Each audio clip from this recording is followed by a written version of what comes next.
بسم اللہ الرحمن الرحیم۔ ناظرین کرام، آج ہم بات کرتے ہیں امام کی ترتیب۔ حضرت ابو مسعود انصاری رضی اللہ عنہ سے روایت ہے کہ رسول اللہ صلی اللہ علیہ وسلم نے ارشاد فرمایا، جماعت کی امامت وہ شخص کرے جو ان میں سب سے زیادہ کتاب اللہ پڑھنے والا ہو۔ اگر اس میں سب یکساں ہو تو پھر وہ آدمی امامت کرے جو سنت و شریعت کا زیادہ علم رکھتا ہو، اور اگر اس میں بھی سب برابر ہو تو وہ جس نے پہلے ہجرت کی ہو، اور اگر ہجرت میں بھی سب برابر ہو یعنی سب کا زمانہ ہجرت ایک ہی ہو، تو پھر وہ شخص امامت کرے جو سن کے لحاظ سے مقدم ہو، اور کوئی آدمی دوسرے آدمی کے حلقہ سیادت اور حکومت میں اس کا امام نہ بنے، اور اس گھر میں اس کے بیٹھنے کی خاص جگہ پر اس کی اجازت کے بغیر نہ بیٹھے۔ حدیث کے الفاظ ہیں اقرؤوہم للکتاب۔ اس کا لفظی ترجمہ وہی ہے جو یہاں کیا گیا ہے، یعنی کتاب اللہ کا زیادہ پڑھنے والا، لیکن اس کا مطلب نہ تو صرف حفظ قرآن ہے اور نہ مجرد کثرت تلاوت، بلکہ اس سے مراد ہے حفظ قرآن کے ساتھ اس کا خاص علم اور اس کے ساتھ خاص شغف۔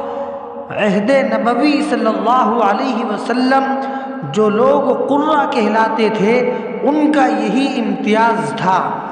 اس بنا پر حدیث کا مطلب یہ ہوگا کہ نماز کی امامت کے لیے زیادہ اہل اور موزوں وہ شخص ہے جس کا کتاب اللہ کے بارے میں علم اور اس کے ساتھ شغف و تعلق دوسروں پر فائق ہو۔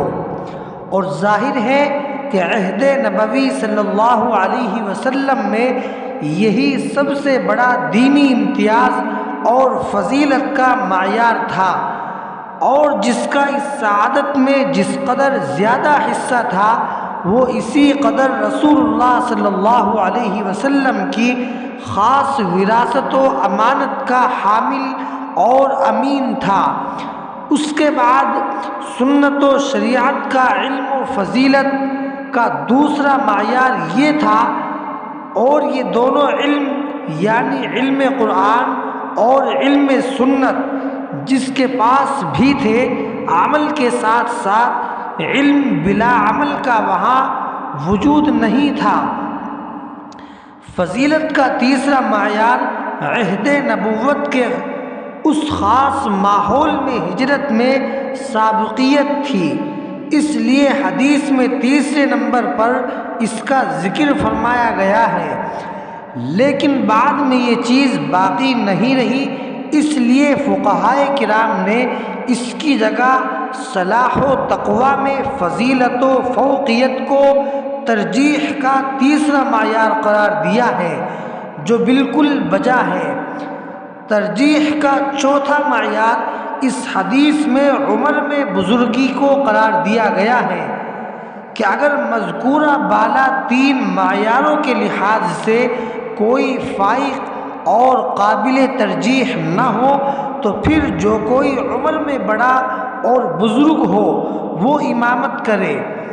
حدیث کے آخر میں دو ہدایتیں اور بھی دی گئی ہیں، ایک یہ کہ جب کوئی آدمی کسی دوسرے شخص کے امامت و سیاست کے حلقے میں جائے تو وہاں امامت نہ کرے بلکہ اس کے پیچھے مقتدی بن کر نماز پڑھے۔ ہاں اگر وہ شخص خود ہی اصرار کرے تو دوسری بات ہے۔ دوسری یہ کہ جب کوئی آدمی کسی دوسرے کے گھر جائے تو اس کی خاص جگہ پر نہ بیٹھے، ہاں اگر وہ خود بٹھائے تو کوئی مضائقہ نہیں ہے۔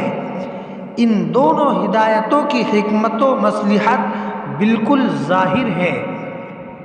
اللہ تعالی ہم سب کو کہنے سننے سے زیادہ عمل کی توفیق عطا فرمائے۔